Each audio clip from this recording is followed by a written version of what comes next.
Optimizing your video means making the output file that is going to work the absolute best on YouTube. I'm currently at a very important page of the YouTube help section. It is called Optimizing Your Video Uploads. And we're going to take a second to really drill down into the details of this page, because this page does provide the specific instructions on the settings that will get you the best results.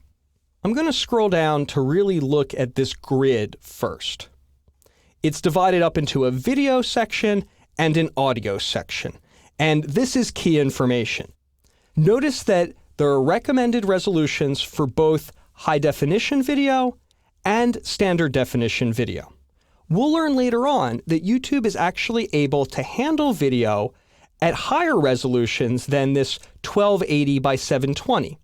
However, 1280 by 720 is what's currently recommended, and I very much agree with that recommendation because 1280 by 720 is high definition, but it's not so large that a lot of users will actually have trouble playing it back.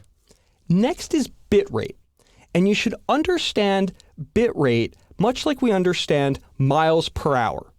It's a rate. It's not about the total distance or the total size of the file, but how many bits per second it takes to play this back. Currently, YouTube is not offering a recommended setting for bitrate. It's basically telling us to use whatever bitrate preserves the quality we want on our video. Frame rate refers to how many individual frames per second is being played in our video. Traditional American television is shot at about 30 frames per second. Traditional film is shot at about 24 frames per second. YouTube's recommendation is not to change this at all. If you shot in a television format, leave it. If you've shot in a 24p progressive format, just leave it. Don't change frame rate. Codec, we have already talked about. That is the actual algorithm used to encode your video. And we're being told here that currently the preferred formats on YouTube are H.264, MPEG-2, or MPEG-4. Next, we have an audio section, and it's similar, but a little less complicated. Again, we have a similar codec choice.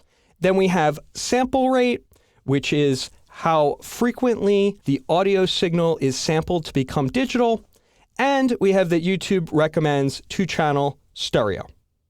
It's this grid that is going to be our guide when we get deep into export settings in a piece of video software. It's going to help us make those decisions. If I scroll down, there's some additional helpful hints, but really the most important stuff is in this grid. Let's scroll down and take a look. First, in the case of widescreen video, YouTube is encouraging us to not mess with it too much. Try to preserve as much of the quality that you can, but still be able to upload the video, and it's not going to take 4 days on your internet connection. Aspect ratio refers to the shape of the video. I'm going to scroll down a little more so you see what we're talking about. Once upon a time, YouTube was all 4:3, like your television set. Today, YouTube is all 16:9, like a high-definition television set. And here we have instructions so that we can maintain widescreen if we have widescreen, or in the event that we have 4:3 video, we actually want it to be displayed like this. We call this pillar box, because we have these black pillars on either side. If we scroll down, we see some common mistakes. If we letterbox, that is, put bars at the top and bottom, before we upload, then we wind up with the unattractive letter pillar box. In other words, bars at the top and bottom contained within bars at the right and left, and that's not attractive. Scroll down and there's just more detailed information about frame rate and resolution, and this is basically what we've talked about, but it's always good to check on these recommendations. It's hard to exaggerate just how important this page and this information is. I personally go back to this page frequently. I recommend that you do the same and then follow the instructions here as much as possible.